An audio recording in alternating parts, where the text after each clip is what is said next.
सुबह सुबह प्रभु जी दया तेरी नहीं है, रात भर तेरी वफादारी भी। सुबह सुबह प्रभु जी दया तेरी नहीं है, रात भर तेरी वफादारी भी। वर्णन करूं मैं कैसे प्रभु जी, करता रहूं मैं बस तेरी स्तुति। वर्णन करूं मैं कैसे प्रभु जी, करता रहूं मैं बस तेरी स्तुति। ऐ मसीह तू महिमा पाए, नाम है तेरा महान। जय मसीह की। फिर से हमारा परमेश्वर ने हमारे जीवन में उपकार किया है, एक और नया सुंदर दिन। स्वागत है आप सबका इस कार्यक्रम में। आज की रोटी शीघ्र ही आने वाला प्रभु यीशु मसीह के नाम से आप सबको स्वागत करता हूं। आइए हम प्रार्थना करें। स्वर्गीय पिता परमेश्वर, फिर से हम धन्यवाद करते हैं, आपका वचन हमें संभालते हैं हर एक खतरों से, मुसीबतों से। आपकी आत्मा हमें बचा कर रखता है प्रभु जी। जो खुशी, जो आनंद जीवन का आशा हमारे जीवन में है, हमारा प्रार्थना है प्रभु हमारे समस्त सृष्टियों को भी ये नसीब हो। आपके इच्छा, जैसे आपकी इच्छा है, आपके हालेलुया स्वर्ग में पूरा होता है, वैसे आपकी इच्छा पृथ्वी में भी पूरा हो, हमारे जीवनों में पूरा हो, आपके कलीसिया में पूरा हो प्रभु, हमारे देश में आपका इच्छा पूरा हो प्रभु। प्रभु जी, हमारे देश के प्रत्येक नागरिकों के प्रति हम प्रार्थना करते हैं, हमारे अधिकारियों को हम याद करते हैं, मध्यस्थता करते परमेश्वर, तेरे कृपा दृष्टि हम पर बनाए रखे। जो बीमारियों में है, अंधकार के बंधनों में है, अशुद्धि की बातों में है प्रभु जी, उन्हें प्रभु उन अंधकारों से छुटकारा प्राप्त करने के लिए, वो ऐसे जीवनों से स्वतंत्रता हासिल करने के लिए आपके कृपा उन पर बनाए रहे। धन्यवाद हो परमेश्वर, आप हमसे आज बातचीत करेंगे। आपके वचन प्रत्ययों के हृदयों को परिवर्तित करता, यीशु मसीह के नाम से आमीन। आज के मनन के लिए हम प्रभु के वचन से एक पद पढ़ेंगे। पहला कुरिन्थियों की पत्री 10वें अध्याय की 13वीं वाक्य।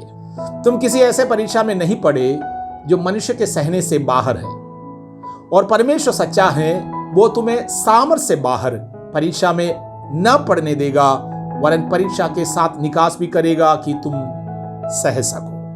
हमारे परमेश्वर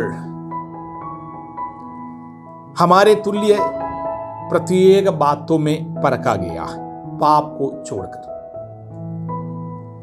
एक आत्मिक व्यक्ति के जीवन में अनेकों प्रकार के परीक्षा या परख आप कह सकते हैं प्रतिदिन के जीवन में आता है। आत्मिक जीवन हर सेकंड का जीवन है। जैसे एक युद्ध के मैदान में जब सैनिक तैनात रहता है, उनके भी पहरुआ करने के लिए अलग एक डिपार्टमेंट होता है, सामान के पहरुआ के लिए। जब सारे सैनिक सो भी रहे होंगे, उनके सुरक्षा के लिए जागने वाला कुछ सैनिक भी होता है। इसलिए हम लोग, प्रभु के लोग, इस बात को समझे, बेशक हम धार्मिकता के जीवन व्यतीत कर रहा है, स्वर्गदूत आपके लिए निरंतर तैनात है, परमेश्वर के आत्मा आपको निरंतर अगुवाई करता रहता है, आप आत्मा से चलाए चलने वाले व्यक्ति हैं। उसके बावजूद भी शत्रु अपना कार्य, अंधकार के सामर्थ हर एक मनुष्यों को गिराने के लिए प्रयत्न करते रहता है, कोशिश करते रहता। अगर आप प्रभु को जीवन दिया है, जिस मिनट आपके नाम जीवन के पुस्तक में लिखा जाता है, आप शैतान के शत्रु बन जाते हैं। जिन लोगों का नाम जीवन के पुस्तक में नहीं है या जीवित परमेश्वर को अपना हृदय नहीं दिया है, उसका नाम जीवन के पुस्तक में नहीं होने के कारण वो अंधकार के सामर्थ जो परमेश्वर के वैरी हैं, वो आपके जीवन में कभी भी तबाह ला सकता है, तबाही ला सकता है। प्रभु के वचन में अनेकों दृष्टांत है। प्रेरित पत्रुस के बारे में हम लोग देखते हैं किस प्रकार वो परखा गया। यीशु मसीह के जीवन किस प्रकार शैतान परखा है। पुराना नियम में अय्यूब नाम के एक व्यक्ति के जीवन हम लोग अनेकों बार सुन चुके हैं कि किस प्रकार उनके जीवन में शैतान तबाही लाया और परमेश्वर ने अनुमति भी दिया, क्योंकि प्रभु को अय्यूब के जीवन, उनके धार्मिकता, उनके सामर्थ, उनके क्षमता सब कुछ मालूम था।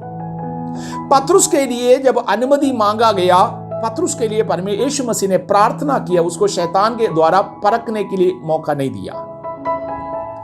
इसलिए यहां पर पौलुस कहता है, आपके जीवन में जब भी कोई प्रॉब्लम आते हैं, समस्या आता है, आप इस प्रकार समझे आपका परख है, मगर प्रभु के लोगों के परख इसलिए है कि आपको अगले पड़ाव में ले चले।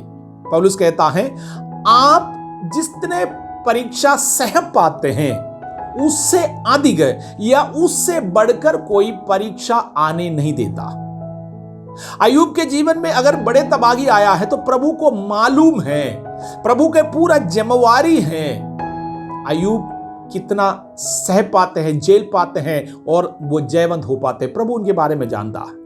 इसलिए आपके और मेरे बारे में परमेश्वर जानता। अगर मान लीजिएगा आज आप दुख में हैं, क्लेश में हैं, कठिनाइयों में हैं, हमारा परमेश्वर आपका क्षमता जानते हैं, सहने से बाहर किसी भी प्रकार की अंधकार की बातें, अनुचित चीजें आपके जीवन में होने नहीं देगा, क्योंकि प्रभु के वचन में लिखा है वो हमारे लिए निखास करने वाला परमेश्वर। हर एक बातों से हमारे परमेश्वर हमें निकाल देगा यदि परमेश्वर की इच्छा के अनुसार हम लोग परखा जाते हैं। लेकिन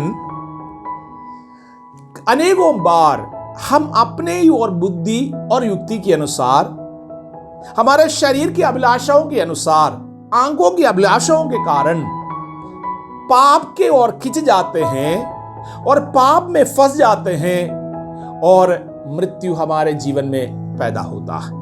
याकूब की पत्री में इस प्रकार लिखा, हम जानते तक नहीं है शैतान की युक्ति किस प्रकार हमारे जीवन में कार्य करता है।